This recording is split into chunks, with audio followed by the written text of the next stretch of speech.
आइए अभी हम आगे बढ़ेंगे और परमेश्वर के वचन से आज हम एक और संदेश आराधना के विषय में हम सुनेंगे। मैं आशा करता हूं पिछले सप्ताह का जो संदेश है वो आप लोगों ने सुना होगा। जो लोग लाइव जुड़े हैं या बाद में देखेंगे, आप जरूर उस संदेश को भी पूरा सुनिए, क्योंकि परमेश्वर का संदेश ही हमारे जीवन में बदलाव ला सकता है, हमारे जीवन में आत्मिक बिदारी ला सकता है। आज हम देखते हैं कि परमेश्वर हमसे आराधना के विषय में क्या बात करना चाहता है। इससे पहले कि हम संदेश में जाएं, हम कुछ वचनों को पढ़ेंगे। सबसे पहले हम देखेंगे भजन 34 और उसका पहला वचन, क्योंकि जो गीत हमने गाया है वो भजन 34 पर ही आधारित है। और आज का जो संदेश परमेश्वर ने मेरे हृदय में डाला है वो भी उसका जो मुख्य वचन है वो भजन 34 से ही है। आइए हम इस भजन के पहले वचन को हम देखते हैं। यहाँ पर इस प्रकार से लिखा है, मैं हर समय यहोवा को धन्य कहा करूंगा, उसकी स्तुति निरंतर मेरे मुख से होती रहेगी। परमेश्वर का धन्यवाद हो इस वचन के लिए। इतना सुंदर वचन दाऊद ने कहा कि उसकी स्तुति निरंतर मेरे मुख से होती रहेगी।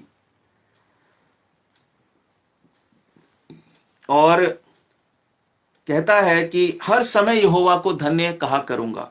एक और वचन हम देखते हैं, भजन 84 का 4 वचन, भजन Psalm 84 एंड वर्स 4।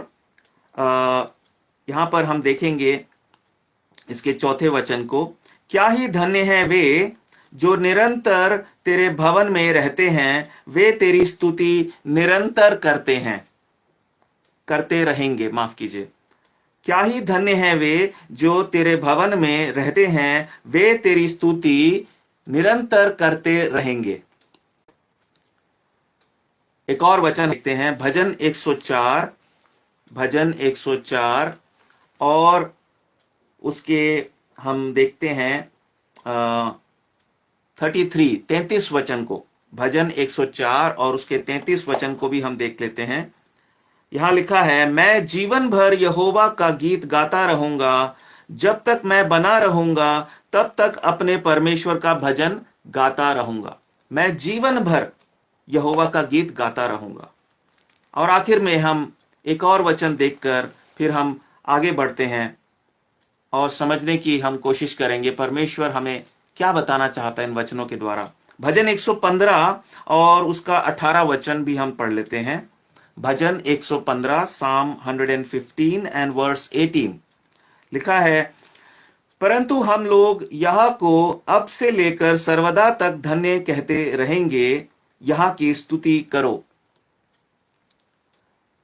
परंतु हम लोग यह को अब से लेकर सर्वदा तक धन्य कहते रहेंगे, यह की स्तुति करो।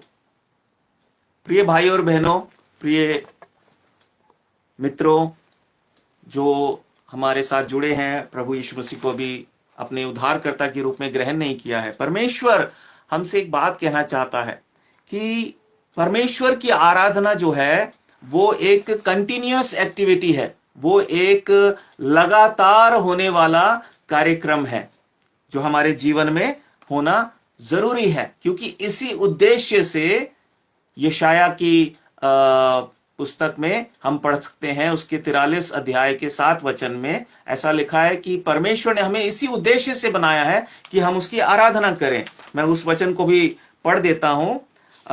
यशाया और उसका 43 अध्याय और उसके 7 वचन में ऐसा लिखा है, हर एक को जो मेरा कहलाता है, जिसको मैंने अपनी महिमा के लिए सिरजा, जिसको मैंने रचा और बनाया है।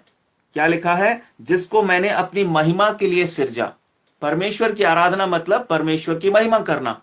यही कारण है जिसके लिए परमेश्वर ने हमें बनाया है। ये बहुत ही स्पष्ट इस वचन के द्वारा हम समझ सकते हैं। परमेश्वर की आराधना एक लगातार होने वाला कार्यक्रम है, एक लगातार होने वाली क्रिया है हमारे जीवन में। वो कोई एक क्रिया नहीं है, कोई एक विशेष क्रिया नहीं है, वो तो बहुत सारी क्रियाओं का एक जो है कार्यक्रम है जो चलता रहना चाहिए। क्योंकि दाऊद क्या कहता है भजन 34 के पहले वचन में, वो कहता है कि मैं हर समय यहाँ यहोवा को धन्य कहा करूंगा और उसकी स्तुति मेरे होठों से निरंतर होती रहेगी। इंग्लिश की बाइबल में क्लियरली लिखा है कंटिन्यूअली। मैं एक बार इंग्लिश की बाइबल से भी पढ़ के बताता हूं, जो भाई बहन इंग्लिश की बाइबल फॉलो करते हैं। वहां लिखा है I will bless the Lord at all times, his praise shall continuously be in my mouth. King James version में इस तरह से लिखा है। तो जो वर्ड है कंटिन्यूअली, इस बात को स्पष्ट करता है, साबित करता है कि परमेश्वर की आराधना क्या है, एक कंटिन्यूअस, बिना रुके। जब हम इस शब्द के बारे में विचार करेंगे, बहुत सारी बातें हमारे दिमाग में आएंगी। उदाहरण के तौर पर कंटिन्यूअस चलने वाली चीजें क्या है? देखिए, हम देखते हैं एयरपोर्ट है, वो कंटिन्यूअस चलते रहते, खुले रहते हैं, वो बंद नहीं होते। वहां पर काम चलता रहता है। अस्पतालों में काम चलता रहता है। रेलवे स्टेशन होते हैं, वो कंटिन्यूअसली, बड़े बड़े जो रेलवे स्टेशन कंटिन्यूअसली चलते हैं, चलते रहते हैं, मतलब काम उनमें चलता रहता है, वो कभी बंद नहीं होते। और भी बहुत सारे उदाहरण हमारे दिमाग में आ सकते हैं। पर हम देखते हैं कि आराधना जो है, जैसे मैंने कहा कि वो कोई एक मैं जब इस विषय पर सोच रहा था तो परमेश्वर ने इस बात को इन शब्दों में मुझे समझाया कि जो हमारी आराधना है वो एक ऐसी, वो कोई एक विशेष कार्य नहीं है, विशेष क्रिया नहीं है, वो एक जीवन शैली है। एक ऐसी जीवन शैली जिसमें ऐसे कार्य होते रहते हैं जिनसे परमेश्वर की महिमा होती है। क्या है आराधना? एक जीवन शैली है। वो एक विशेष कार्य नहीं है, वो एक जीवन शैली है जिसमें कंटिन्यूअसली, निरंतर ऐसे कार्य होते रहते हैं, हाँ, जिनसे परमेश्वर की महिमा होती है। इस विचार को हमें गौर से समझने की जरूरत है और अपने मन में बैठाने की जरूरत है, क्योंकि ये परमेश्वर का वचन हमसे कह रहा है। दाऊद कहता है मैं निरंतर उसकी स्तुति अपने मुख से करता रहूंगा। लेकिन स्तुति का मतलब, परमेश्वर की आराधना का मतलब सिर्फ मुंह से कहे जाने वाली बातें नहीं है, वो भी एक क्रिया है। लेकिन जैसे मैंने कहा, कोई एक विशेष क्रिया या कार्य परमेश्वर की स्तुति नहीं हो सकता। केवल परमेश्वर की स्तुति का मतलब है निरंतर चलने वाला कार्यक्रम, one after the other, one after the other, एक के बाद एक, एक के बाद एक। और उसमें कोई भी ऐसा कार्य जिससे परमेश्वर की महिमा होती है।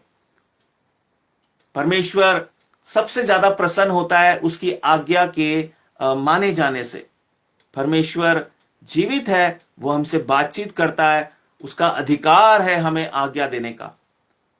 और जब कोई आराधना करने वाला व्यक्ति एक ऐसा जीवन जीने लगता है जहां वो कदम कदम पर कंटिन्यूअसली, निरंतर परमेश्वर की आज्ञाओं को मानता रहता है, इसका मतलब है उसका परमेश्वर से लगातार संपर्क बना रहता है।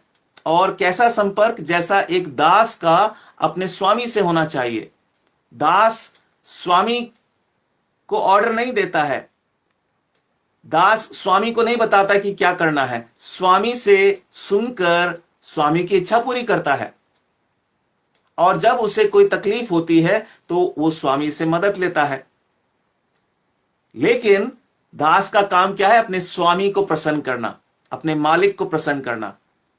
तो जितने भी काम वो अपने स्वामी को खुश करने के लिए उसकी इच्छा के अनुसार उसे पूछ पूछ कर करता है। मान लीजिए एक मालिक ने अपने दास को कहा कि तुम बागीचे में जाके पानी दो, और वो क्या करता है?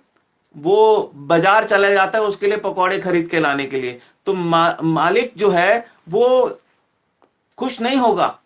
हो सकता है उसे खुशी हो कि अच्छा ये पकौड़े लाया मेरे लिए, लेकिन वो कहेगा उस काम का क्या जो मैंने तुझे करने को कहा था, तूने बागीचे में पानी क्यों नहीं दिया।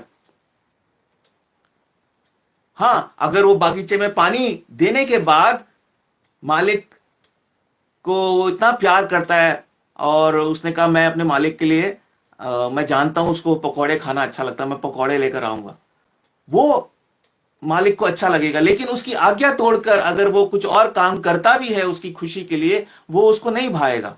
ठीक इसी तरह से परमेश्वर वही काम देखना चाहता है हमारे जीवन में जो उसकी इच्छा में है। इसलिए प्रभु यीशु मसीह ने मत्ती के 7 अध्याय में इस बात को कहा भी था कि हर कोई जो हे प्रभु करके मुझे बुलाता है वो स्वर्ग के राज्य में प्रवेश नहीं कर पाएगा। ऐसा अवश्य नहीं है, क्योंकि यदि वो मेरी इच्छा पूरी नहीं करता है, पिता की इच्छा पर नहीं चलता है, तो फिर उसका हे प्रभु कहना या कोई भी और दूसरा काम करना जिससे उसने मुझे खुश करने की कोशिश किया, हो सकता है मैं खुश हो भी गया, वो मुझे प्रसन्न नहीं करता है जितना मुझे ये बात प्रसन्न करेगी कि वो मेरी इच्छा को, मेरी आज्ञा को माने। सो हम देखते हैं कि our worship is not a specific act but a lifestyle which consists of a series of activities or acts to glorify God। ना, जो लोग अंग्रेजी में समझना चाहते हैं, क्योंकि शायद कुछ बहन भाई अंग्रेजी भाषा में ज्यादा कंफर्टेबल हैं, तो मैं कुछ कुछ बातों को अंग्रेजी में भी बताता चलूंगा। सो एक बार फिर से जब हम देखते हैं, हम हमारे जीवन से जुड़ी हुई एक बहुत ही किसी ऐसी क्रिया को देखते हैं जो लगातार चलती रहती है। उदाहरण के तौर पर हमारा दिल, ये लगातार चलता रहता है। जिस तरह से हमारे दिल की धड़कन धक धक धक, जिसका मतलब है हमारी सांस, वो कभी नहीं रुकती, वैसे ही आपकी और मेरी आराधना भी होनी चाहिए। वो कभी नहीं रुकती। वो कोई संडे को करने वाली क्रिया नहीं है, वो कोई सिर्फ सुबह या दोपहर और शाम और रात को क्रिया नहीं है, वो कोई एक विशेष क्रिया नहीं है। वो तो बहुत सारी क्रियाओं का जो है एक धारा है, वो चलते रहेगा चलते रहेगा। एक जीवन शैली है, एक ऐसी जीवन शैली जिसमें हम ऐसी क्रियाओं में लगे रहते हैं जिनसे परमेश्वर की महिमा होती है। यह है आराधना वास्तव में,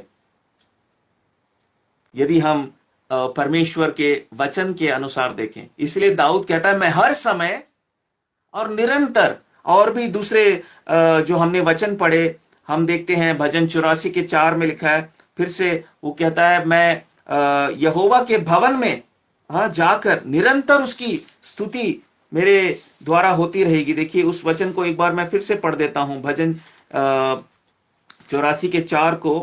क्या ही धन्य है वे जो तेरे भवन में रहते हैं, वे तेरी स्तुति निरंतर करते रहेंगे। निरंतर, इस बात को समझने की जरूरत है जो पवित्र आत्मा जी हमें बताना चाह रहे हैं। जैसे आपकी और मेरी जो हार्ट बीट है, हमारे हृदय की धड़कन, हमारी सांसें, ये एक लगातार होने वाली क्रिया है, वैसे ही हमारी आराधना होनी चाहिए।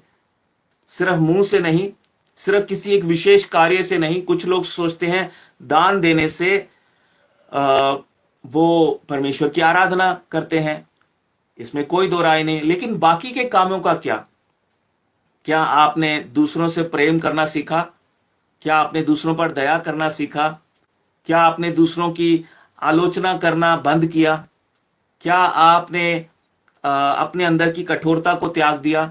कठोर जब व्यक्ति हो जाता है तो वो दूसरों को क्षमा नहीं करता है, वो अपनी गलती के लिए क्षमा नहीं मांगता है। उन कार्यों का क्या? उससे भी तो प्रभु को महिमा मिलती है। बहुत से लोग आज मसीह जगत में ये सोचने लगे हैं, बड़ी कलीसियाओं में बड़ी बड़ी भ्रम की बातें आ गई हैं। लोग सोचते हैं सेवा के काम मतलब मैंने प्रचार किया, मैंने बहुत बड़ी एक सभा का आयोजन किया, मैंने फलाना, इस तरह के बहुत सारे कार्यों को वो कहते हैं इस तरह से मैं परमेश्वर की आराधना करता हूं।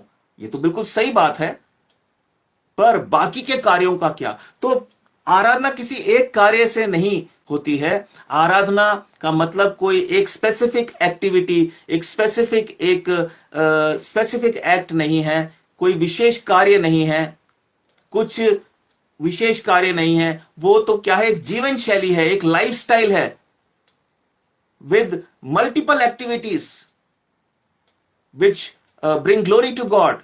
एक ऐसी जीवन शैली जिसमें भिन्न भिन्न प्रकार के कार्य हैं जो परमेश्वर की इच्छा के अनुसार हम करते हैं और उससे उसको महिमा मिलती है, वो प्रसन्न होता है। यह है आराधना।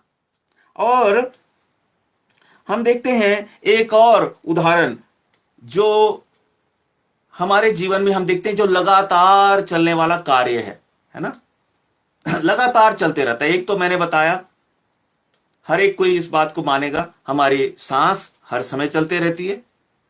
एक प्रभु के दास ने, भाई भक्त सिंह ने अपने माता पिता से कहा, जब उन्होंने कहा कि आप अपने विश्वास के साथ थोड़ा समझौता कर लीजिए और किसी को बताइए मत, और हमारे साथ घर पे चलिए और एक सामान्य जीवन बिताइए, क्योंकि हमें बड़ा अजीब सा लगता है ये कहते हुए कि हमारे बेटे ने क्योंकि वो सरदार धर्म से थे, तो सिख धर्म से थे, तो उन्होंने अपनी पगड़ी हटा दी थी और प्रभु के दास बन गए थे। तो उन्होंने अपने माता पिता से कहा कि क्या मैं सांस लेना बंद कर दूं?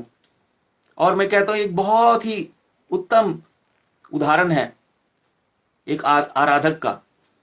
उन्होंने किस चीज से तुलना की? सांस लेने से। मेरे हर एक काम में आराधना है, मैं कैसे आराधना करना छोड़ दूं? दाऊद कहता है मैं हर समय, मैं निरंतर परमेश्वर की आराधना करूंगा।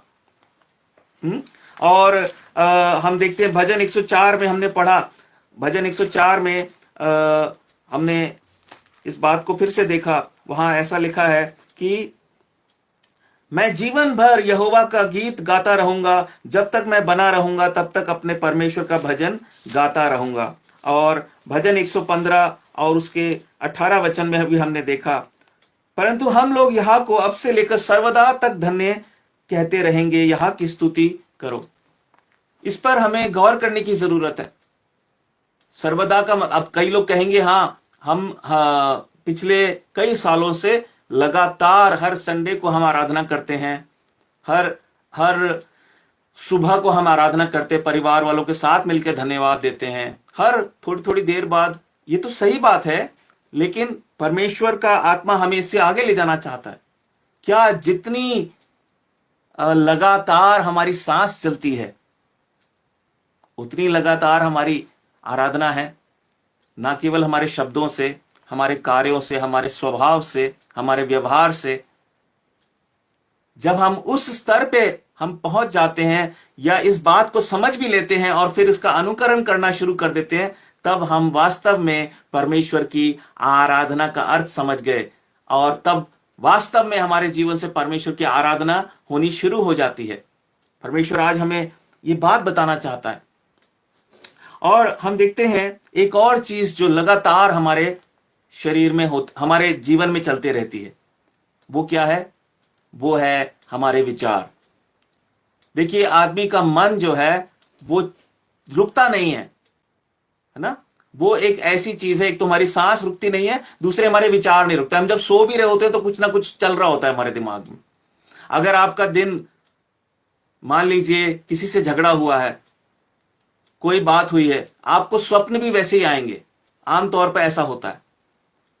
जब आप एक बहुत ही पवित्र जीवन बिता रहे होते तो आपको शांति की नींद आती है। कहने का मतलब है, पवित्रता से मतलब है जब आप परमेश्वर की दृष्टि में सब ठीक कर रहे हैं तो आपको कोई बुरे स्वप्न नहीं सताएंगे। कुछ लोग सोचते हैं सिर्फ स्वप्नों के द्वारा परमेश्वर बात करता है, उनको बहुत बड़ा भ्रम है। स्वप्नों के द्वारा शैतान भी बात कर सकता है, इसीलिए वो बाइबल ना पढ़कर, प्रभु के लोगों से सलाह मशवरा ना लेकर सिर्फ स्वप्नों पर आधारित रहते हैं, और बहुत बार वो ठोकर भी खाते हैं, निराश हो जाते हैं। पुराने नियम में स्वप्नों के द्वारा जरूर परमेश्वर ने बात की।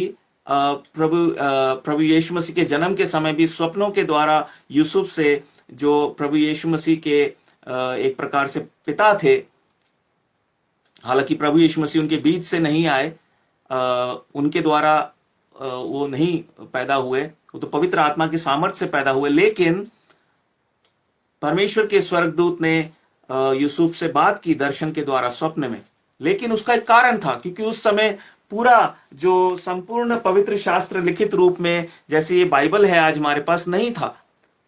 आज हमारे पास परमेश्वर का पूरा वचन है, संपूर्ण वचन है। जो कुछ उसने कहना था इस वचन में कह दिया है। परमेश्वर की कलीसिया अब हमारे लिए है, परमेश्वर के सेवक हैं जो अभिषिक्त दास हैं। वो उनका अभिषेक पाने का मतलब ये नहीं कि वो ज्ञानी है या उनको कोई अद्भुत सामर्थ प्राप्त हुई, लेकिन परमेश्वर ने उनको नियुक्त किया है। परमेश्वर उनको एक माध्यम बनाकर आपसे बात करता है।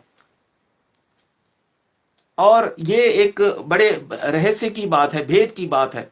आमतौर पर कई बार लोग परमेश्वर के दासों का जीवन जो है उसको देखने लगते हैं। वो अच्छी बात है, देखना भी चाहिए, लेकिन जब हम बहुत ज्यादा करीब जाएंगे तो हमें स्वाभाविक है उनके जीवन में भी कुछ कमियां दिखेंगी। लेकिन हमारा काम वो नहीं है। मूल रूप से हमारा काम है उन सेवकों के द्वारा परमेश्वर हमसे बात कर सकता है, करता है। हम कभी और मैं बात बताऊंगा कि सेवक का जीवन अगर खराब हो तो हमें क्या करना चाहिए। पर आज का जो हमारा विषय है कि हमारी आराधना लगातार होने वाली एक क्रिया है या एक जीवन शैली है। यदि हम इस शब्द का प्रयोग करें तो ज्यादा उचित है, जीवन शैली। और हम देखते हैं कि हमारे विचार भी जो हैं वो एक लगातार चलने वाली क्रिया है हमारे शरीर, हमारे जीवन में, है ना। अब जो मनुष्य के विचार होते हैं, हाँ, अगर हम इस पर एक मिनट के लिए मनन करें, हमारे जो विचार होते हैं वो किस बात पर निर्भर होते हैं। मेरा कहने का मतलब है कि जब हम कुछ सोच रहे होते हैं तो ज्यादातर वो किस बात से प्रभावित होता है। देखिए, मूल रूप से हम जिस चीज से प्यार करते हैं, सबसे ज्यादा जिस चीज से हमारा लगाव होता है, हमारे विचार उसी के आसपास घूमते हैं। यदि कोई व्यक्ति पैसे से प्यार करता तो पैसे के बारे में सोचेगा। यदि कोई व्यक्ति किसी विशेष अपने जीवन में अपने बच्चे से या अपने पति से या अपने माता पिता से प्रेम करता है या कुछ समाज के कुछ लोगों के प्रति उसके दिल में बहुत लगाव है तो उन्हीं के बारे में सोचेगा। कुछ लोग अपने व्यवसाय के बारे में सोचते हैं, अपने पेशे के बारे में सोचते हैं, क्योंकि वो उससे बड़ा प्यार करते हैं। तो हमारी जो सोच है, हमारे जो विचार हैं, वो किस पर निर्भर हैं? वो उस चीज पर निर्भर है जिससे हम सबसे ज्यादा प्यार करते हैं। और जिस चीज से हम सबसे ज्यादा प्यार करते हैं वो किस चीज पर निर्भर है कि हम उस चीज के बारे में क्या कुछ जानते हैं। क्योंकि जिस चीज के बारे में आप जानते नहीं होंगे आप उससे प्यार नहीं कर सकते। मतलब जिस चीज के बारे में आपका कोई अनुभव नहीं है, जब हम किसी चीज का कोई अनुभव प्राप्त करते हैं तभी हम उससे प्यार करने लगते हैं, अलग अलग कारणों से, है ना। तो जब हम इस बात को हम देखते हैं और इसको फिर से हम परमेश्वर के संबंध में जोड़कर हम जब देखते हैं तो हमें परमेश्वर एक बात बताना चाहता है। वो क्या है कि ठीक इसी तरह से हम अगर परमेश्वर की आराधना लगातार करना चाहते हैं, क्योंकि लगातार हमारे मन में क्या है, कुछ ना कुछ चलता रहता है। और बहुत जरूरी है, अगर हम परमेश्वर की आराधना करना चाहते हैं लगातार, तो हमारे मन के जो विचार हैं वो परमेश्वर के बारे में होने चाहिए, ना कि पैसे के बारे में, परिवार के बारे में, हमारे व्यवसाय के बारे में या और किसी चीज के बारे में। और परमेश्वर के प्रति यदि परमेश्वर के बारे में विचार अगर हम पाना चाहते हैं लगातार, तो उसके लिए हमें उससे बढ़ चढ़कर प्रेम करना चाहिए। लेकिन हम उससे प्रेम कैसे करेंगे यदि हम उसको जानते ही नहीं है ठीक से। जानने का मतलब ये नहीं है कि हाँ एक परमेश्वर है, वो तो चोर भी जानता है, डाकू भी जानता है कि एक परमेश्वर है। जानने का मतलब ये नहीं है हाँ मैं जान गया कि वो परमेश्वर प्रभु यीशु मसीह है, वो भी काफी नहीं है।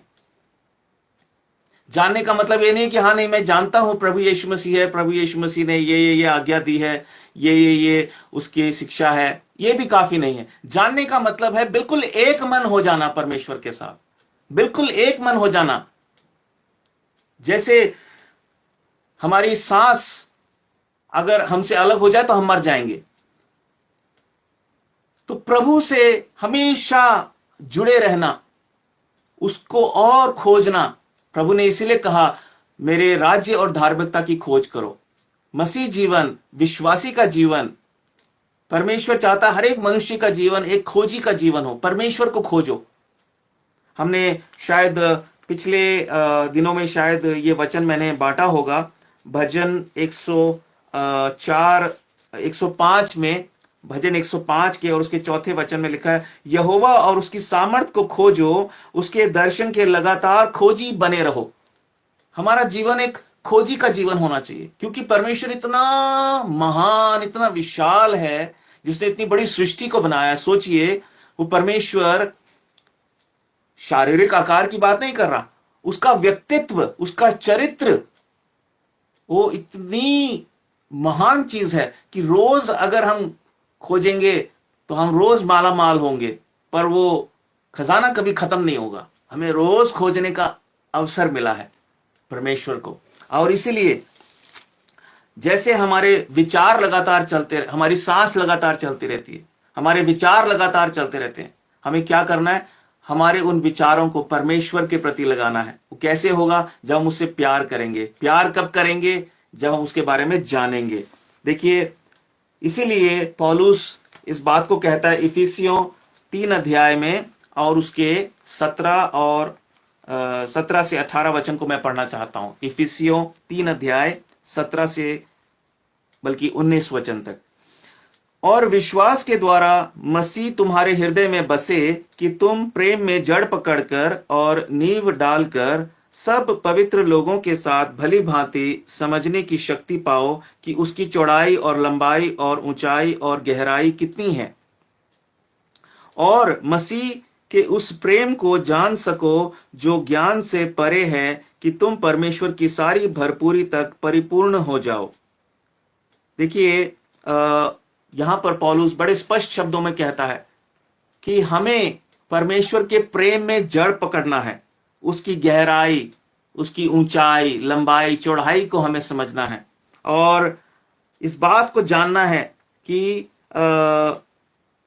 वो मसीह के उस प्रेम को हम जान सकें जो ज्ञान से परे है। वो हमारे ज्ञान से नहीं हम समझ सकते, यहां तक कि बाइबल के ज्ञान से भी आप नहीं समझ सकते। अगर कुछ लोग सोचते हैं उन्होंने बीटीएच किया है या कोई डिग्री की है, उनको पूरी थियोलॉजी शब्द वो बड़ा इस्तेमाल करते हैं, है ना, कि हम पूरी थियोलॉजी पता है, मतलब हमें एक एक घटनाक्रम पता है, क्यों ऐसा हुआ था, कब हुआ था। ये सब ज्ञान है। कुछ लोग कहते हैं हमें एक एक भविष्यवाणी पता है, उसका भेद पता है, हम जानते हैं अंत के समय में क्या होने वाला है। ये ज्ञान है। लेकिन परमेश्वर के प्रेम को जानना एक अनुभव है। जैसे एक प्रेमी और प्रेमिका का एक रिलेशनशिप होता है, प्रभु के प्रेम को जानना एक अलग बात है। उसके लिए दुख उठाना, उसके दुखों में सहभागी हो जाना। पौलुस कहता है कि मैं जानना चाहता हूं, उसके पुनरुत्थान के रहस्य को जानना चाहता हूं, उस मर्म को मैं जानना चाहता हूं। एक अलग लेवल है, एक अलग स्तर है, और यह हमारे लिए अच्छा है। इसीलिए पौलुस कहता है कि विश्वास के द्वारा मसीह तुम्हारे हृदय में बसे कि तुम प्रेम में जड़ पकड़कर नींव डालकर सब पवित्र लोगों के साथ भली भांति समझने की शक्ति पाओ कि उसकी चौड़ाई और लंबाई और ऊंचाई और गहराई कितनी है। लोग विश्वास के द्वारा प्रभु यीशु मसीह को अपने दिल में ज्यादातर इसलिए नहीं बसाते कि वो प्रेम में बढ़े। वो कहते हैं विश्वास से मसीह यीशु मेरे जीवन में इसलिए रहे कि मेरी उन्नति हो, मेरा भला हो, पर वो प्रेम के बारे में विचार नहीं करते हैं।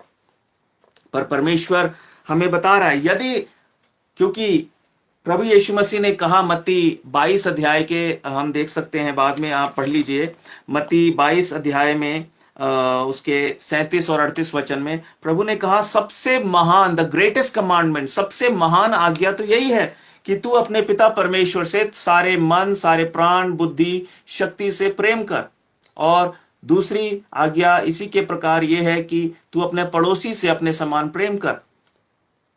तो हम देखते हैं कि जब हम परमेश्वर को जानेंगे, जब हम परमेश्वर के बारे में जानेंगे और हमारा प्रेम उसके प्रति बढ़ता जाएगा, हमारे विचार शुद्ध होते जाएंगे।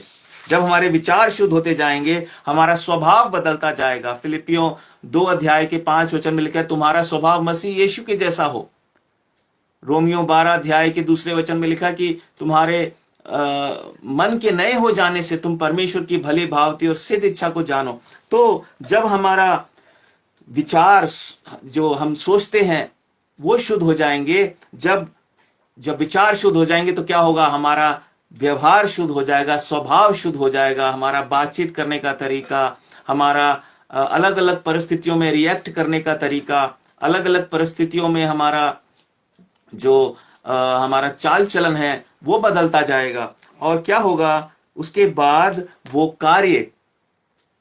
कार्य हमारे जीवन में लगातार होने शुरू हो जाएंगे, जिससे परमेश्वर की महिमा होती है। अर्थात हम एक ऐसी जीवन शैली को हम प्राप्त करेंगे, एक ऐसी जीवन शैली में हम ढलते जाएंगे जिसमें हम वो कार्य कर पाएंगे जिनसे परमेश्वर की महिमा होती है। और ये है भजन 34 और उसके पहले वचन का वास्तव में उसका अर्थ ये है कि मैं हर समय यहोवा को धन्य कहा करूंगा, उसकी स्तुति मेरे मुंह से निरंतर होती रहेगी। क्योंकि परमेश्वर झूठी स्तुति से, यूं ही मुंह से निकली हुई बातों से प्रसन्न नहीं होगा। परमेश्वर चाहता है हमारे कार्यों से दिखना चाहिए। तो एक ऐसी जीवन शैली जिसमें लगातार वो कार्य हम करते रहते हैं जिनसे परमेश्वर की महिमा होती है। वो कार्य कब कर सकते हैं, जब हम लगातार हमारे विचार, देखिए सब कुछ जो शुरू होता है मनुष्य के लिए वो उसके मन से शुरू होता है। इसलिए पिछले हफ्ते हमने इस बात की चर्चा की थी, प्रभु यीशु मसीह ने सबसे पहली आज्ञा क्या दी, मन फिराओ। दिलचस्प बात यह है, मैं पिछले सप्ताह इस पे मनन कर रहा था और अपने बहन भाइयों के साथ बांट रहा था कि पहली आज्ञा भी मन फिराव की थी, और अगर आप प्रकाशित वाक्य में देखेंगे तो अंतिम आज्ञा भी प्रभु मन फिराव की ही देता है। इसलिए मन ही हमारे जीवन का मूल स्रोत है। जब हमारा मन शुद्ध होगा, वो कैसे होगा, परमेश्वर के प्रति हम उस मन को लगाएं, उसी की खोज में लग जाएं, वो हमारे मन को नया बनाता जाएगा, हमारे विचार बदलते जाएंगे। और फिर क्या होगा, हमारा स्वभाव बदलेगा। जब हमारा स्वभाव बदलेगा, हमारे काम बदलेंगे, हम वो काम करेंगे जिनसे परमेश्वर को महिमा मिलती है। लेकिन वास्तव में हम देखते हैं कि जब हम अपने जीवन को हम देखते हैं परमेश्वर की दृष्टि से, तो भले ही हम इसको लगातार कहते हैं, लेकिन जैसे एक लकीर होती है, आपने देखा होगा डॉट डॉट वाली जो लकीर होती है ना, डॉट डॉट डॉट, बिंदु बिंदु बिंदु होते हैं, या डैश डैश डैश डैश, उस लकीर में छोटे छोटे गैप होते हैं बीच में।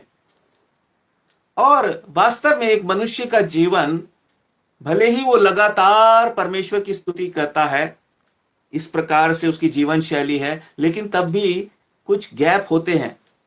और परमेश्वर उस बात को भली भांति जानता है, समझता है, क्योंकि वो जानता है कि हम हड्डी और मांस हैं।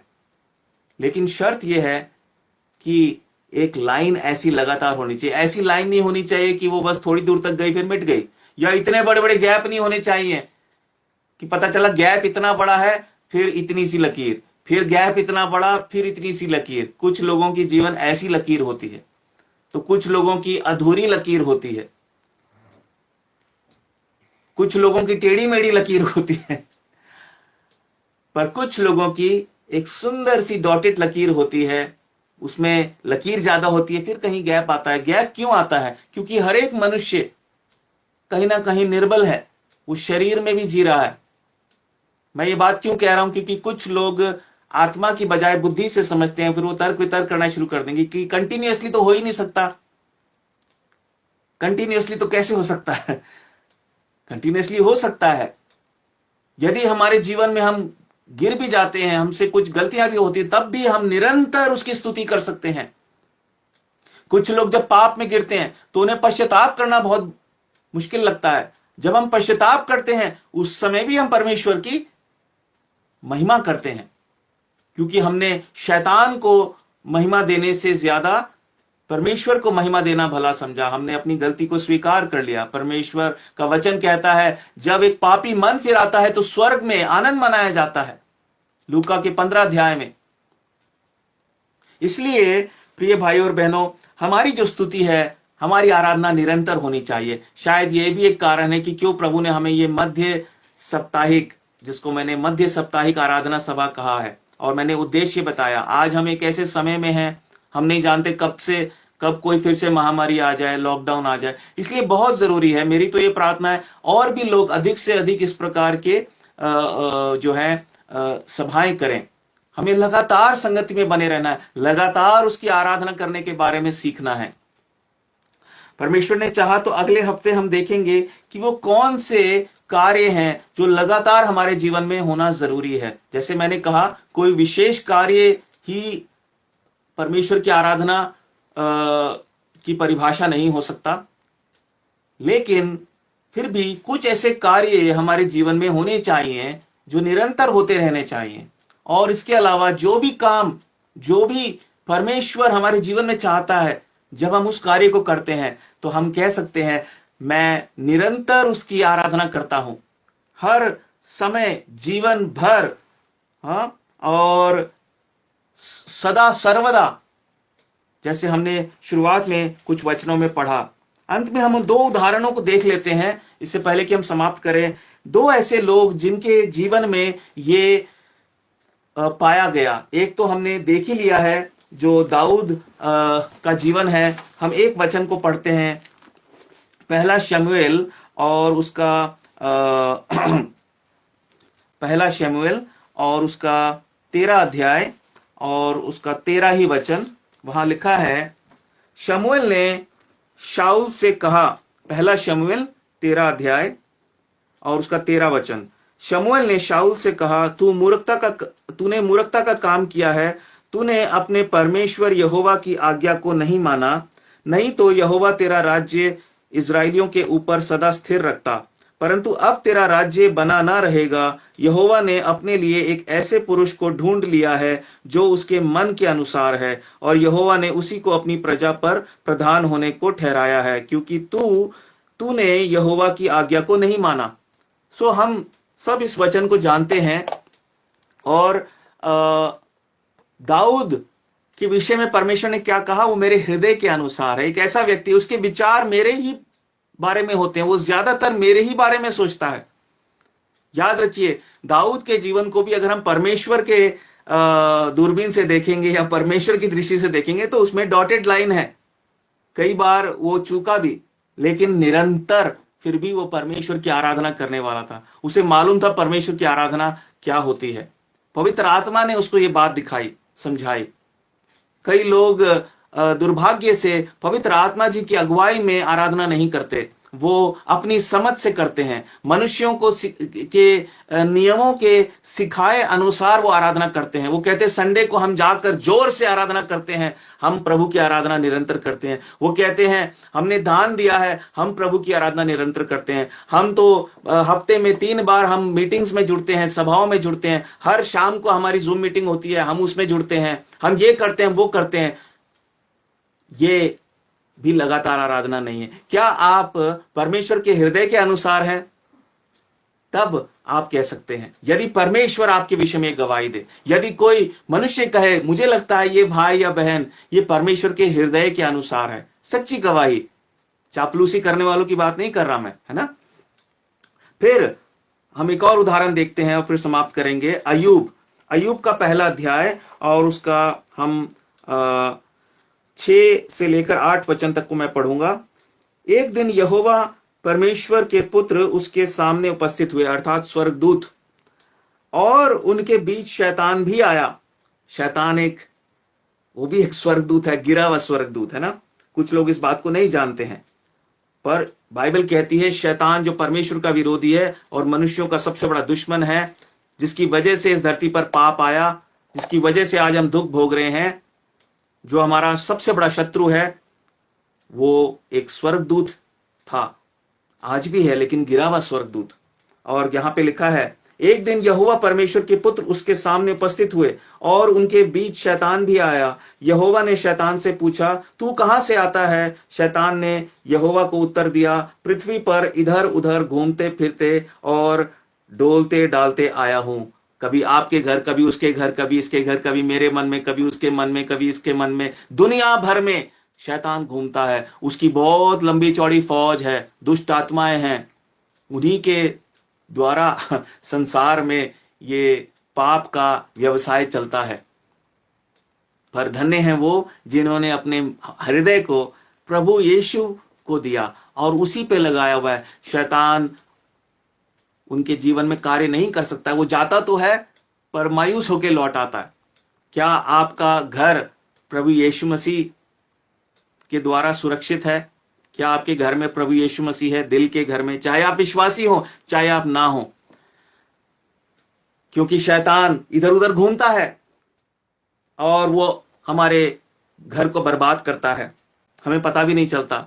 हम बर्बादी का कारण ढूंढने लगते हैं, हमें पता नहीं चलता है। और फिर देखते हैं क्या हुआ आगे 8 वचन में।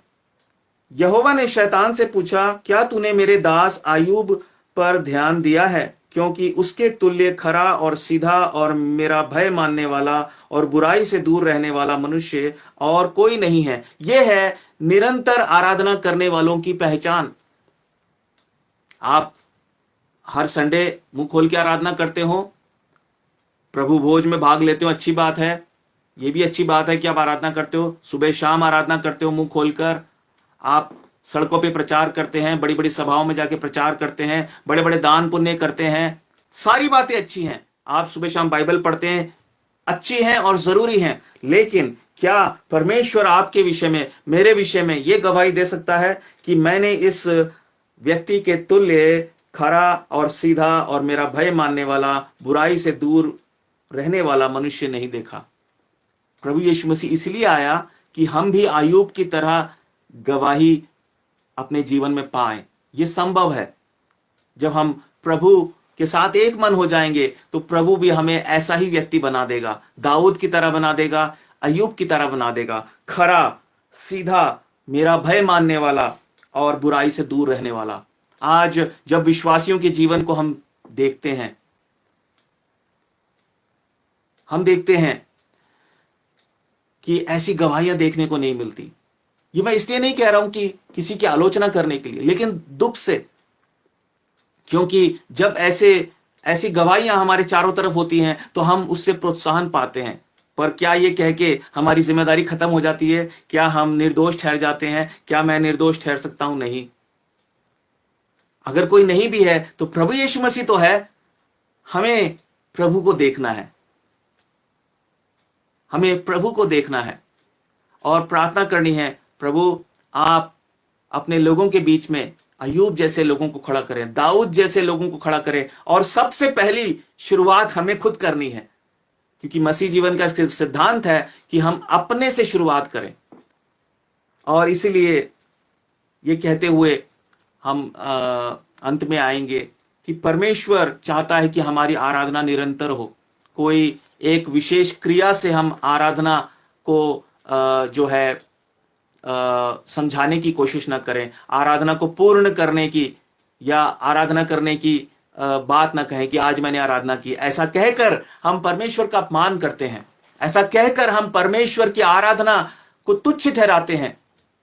मैं दुर्भाग्य से जिस मंडली से मैं शुरुआत की, मुझे दुख होता है, वहां ऐसा लोग कहा करते थे, क्या आज आपने परमेश्वर की आराधना की? क्योंकि उनको वचन का ज्ञान तो था लेकिन समझ नहीं थी। फरीसियों की तरह वो सोचते थे कि आज अगर किसी ने ऊंचे शब्द में बोल दिया तो उसका मतलब प्रभु की आराधना करता है। वो बिल्कुल गलत है। साथ ही साथ ये भी सही नहीं है कि कोई अगर अपना मुंह ना खोले, क्योंकि दाऊद ने कहा मैं निरंतर अपने मुख से परमेश्वर की स्तुति करता रहूंगा।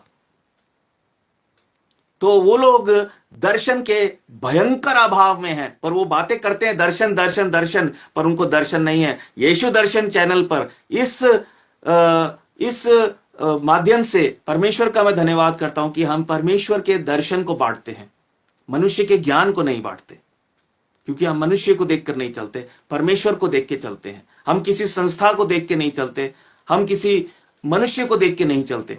जब कभी भी ऐसा होने लगता है तो दर्शन नहीं होता। परमेश्वर हमारी सहायता करे। पवित्र आत्मा हम सबको दिए गए हैं। प्रभु हम सबको अपना दर्शन देना चाहता है। यदि हम उसकी आवाज सुने, यदि हम मनुष्य को ना देखकर उसकी ओर देखें, परमेश्वर हमारी सहायता करे कि हम उसकी आराधना लगातार करने वाले हो सकें। उसकी आराधना को एक विशेष क्रिया में सीमित ना करें, उसकी आराधना को कुछ विशेष क्रियाओं में सीमित ना करें, बल्कि उसको अपनी एक जीवन शैली बनाएं। परमेश्वर इस वचन के द्वारा हमें बड़ी आशीष दे। प्रभु ने चाहा तो अगले सप्ताह हम फिर से 8 बजे इसी तरह से हम जुड़ेंगे परमेश्वर की आराधना करने। सबको जय मसीह की। God bless you all.